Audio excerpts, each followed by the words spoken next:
મગફળીની ખરીદી અંગે જીતુ વાઘાણીનું નિવેદન 1.22 લાખ ખેડૂતો પાસેથી મગફળી ખરીદી કરાઈ 2.76 લાખથી વધુ મેટ્રિક જથ્થાની ખરીદી થઈ મગફળી મગ અને સોયાબીનની ખરીદી કરાઈ રાજ્યના 284 ખરીદ કેન્દ્રો પરથી ખરીદી થઈ 100.84 કરોડનું ચૂકવણું કરી દેવાયું ખેડૂતોના ખાતામાં પૈસા ટ્રાન્સફર કરી દેવાયા છે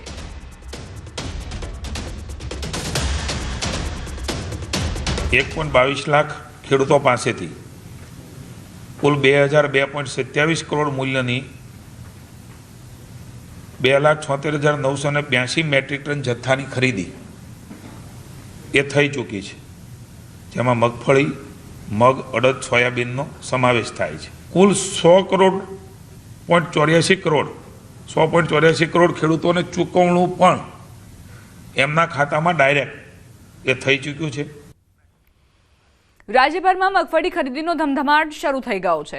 ધોરાજીમાં સાવ વિપરીત પરિસ્થિતિ જોવા મળી રહી છે એક તરફ ગ્રેડિંગના નામે ખેડૂતોનો માલ રિજેક્ટ થઈ રહ્યો છે બીજી તરફ આજે ધોરાજી મગફળી ખરીદ કેન્દ્ર અચાનક બંધ રાખવામાં આવતા ખેડૂતોમાં ભારે રોષ વ્યાપ્યો ખેડૂતોનો આરોપ છે કે અધિકારી મગફળીની પૂરેપૂરી ચકાસણી કરે છે ચકાસણી બાદ મગફળીના જથ્થાનું વજન કરાય છે પરંતુ જ્યારે આ માલ અહીંથી પાસ થઈને વેરહાઉસ પર પહોંચે છે ત્યારે ત્યાં બેઠેલી એજન્સી દ્વારા માલને રિજેક્ટ કરી દેવાય છે ખેડૂતો સવાલ ઉઠાવી રહ્યા છે કે જો માલમાં ખામી હતી તો કેન્દ્ર પર ચકાસણી વખતે કેમ ન દેખાઈ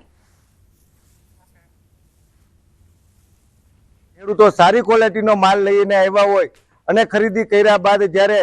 આ ગાડીઓ ગોડાઉનની અંદર જાય છે ત્યારે વેરહાઉસના અધિકારીઓ જે ગ્રેડર એજન્સીના અધિકારીઓ છે ક્યાંક ને ક્યાંક પૈસા પડાવવાનો કારસો કરી રહ્યા હોય તેવું લાગી રહ્યું છે આખી ગાડીની અંદરથી માત્ર 1 કે 2 બોરી ઉતારી અને આખી ગાડી રિજેક્ટ કરી દેવામાં આવે છે અને ખેડૂતોને હેરાન કરવામાં આવી રહ્યા છે। મગફળી પણ સારી હતી બધું કમ્પ્લીટ હતું છતાં અમને પાછળથી આવી જાણ કરવામાં આવી અમારી સરકારશ્રીને વિનંતી છે કે આવી રીતે ખેડૂતોને હેરાન કરવામાં ન આવે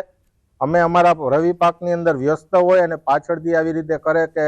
તમારી મગફળી રિજેક્ટ થઈ સરકારશ્રીને વિનંતી આમાં નિરાકરણ લાવી અને અમારા પૈસા પરત આપે। અમુક ગાડીમાં વધારે ડેમેજ હોય કે જે 4-5% ની ઉપરનો જે 8%નું ડેમેજ હોય તો એને રિજેક્ટ કરવી પડે છે બરાબર છે। ઘણીવાર એવું હોય કે ઓલા સર્વેયરે ત્યાં જે ચેક કર્યું છે એ બોરીમાં એને જો હાથમાં ન આવી એ બોરી અમારા હાથમાં આવે તો એવું થાય કે એ સાચો છે કે અમે ખોટા છે એવું નથી સમજી ગયા અને અત્યારે બધું બરાબર હાલે છે। અરવલ્લીથી સમાચાર મેઘરજમાં ખાતર મામલે ખેડૂતોએ હોબાળો કર્યો સંઘના ગોડાઉનમાં રજાનું બોર્ડ મારતા ખેડૂતોમાં રોષ વ્યાપ્યો વિફરેલા ખેડૂતોએ ગોડાઉનનું તાળું તોડી અંદર ઘૂસ્યા તો ખાતરની અછતના દાવા વચ્ચે ગોડાઉનમાં ખાતર મળ્યું ખાતર હોવા છતાં પૂરતું ખાતર ન આપતા હોવાનો દાવો કરાઈ રહ્યો છે ખાતર બ્લેકમાં વેચતા હોવાનો ખેડૂતોએ આક્ષેપ કર્યો વહેલી સવારથી કતારમાં ઉભેલા ખેડૂતોમાં રોષ વ્યાપ્યો।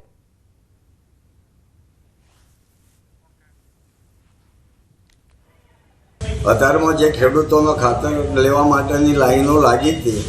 તો અમારી પાસે જે માલ સ્ટોક છે ખાતરનો એ ગવર્મેન્ટ સ્ટોરેજમાં હતો એ ગવર્મેન્ટમાંથી છૂટો થયા પછી જ અમારાથી વિતરણ થાય એટલે અમે આ રીતે લોકોનું સમજાવતા એટલે લોકે હતો તે અમારે સંઘનો તાળો બાળો તોડી નાખ્યો અને લૂંટફાટ કરવાનો પ્રયત્ન કર્યો અને આજે બોર્ડ માર્યું છે કે દુકાન રજા છે દુકાન બંધ છે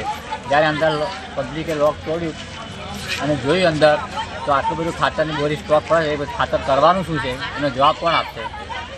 આટલું ખાતર પડવા છતાં વિતરણ કેમ નહીં થતું આ પબ્લિકને હેરાન કરવાના ધંધા કેમ છે ખાતર પહેલી વાર તો કરવાનું શું છે એ જવાબ આપે પહેલાં વિતરણ ખેડૂતોને આપવાનું છે પછી એને બ્લેકમાં વેચવાનું છે।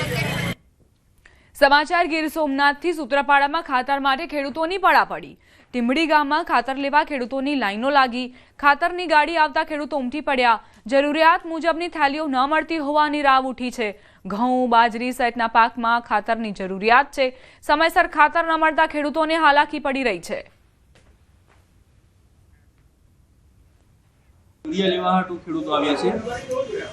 અને અમે 4 ઠેલી યુરિયા આપીએ છીએ પ્રતિ ખેડૂત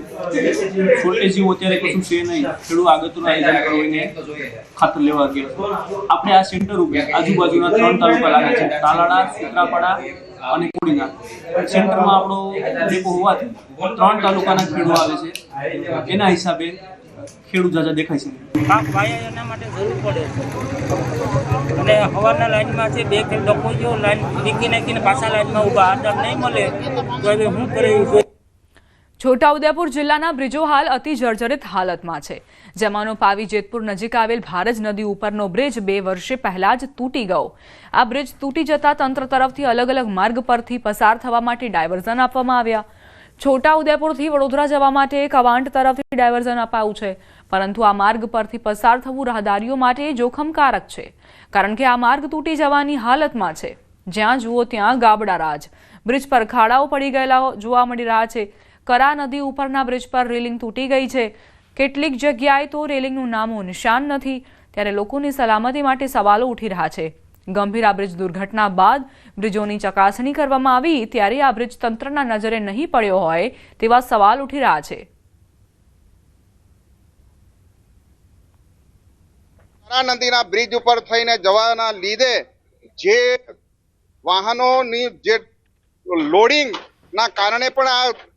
પુલને ખૂબ નુકસાન થયેલું છે અને આ રેલિંગની અંદર ત્યાં ખરેખર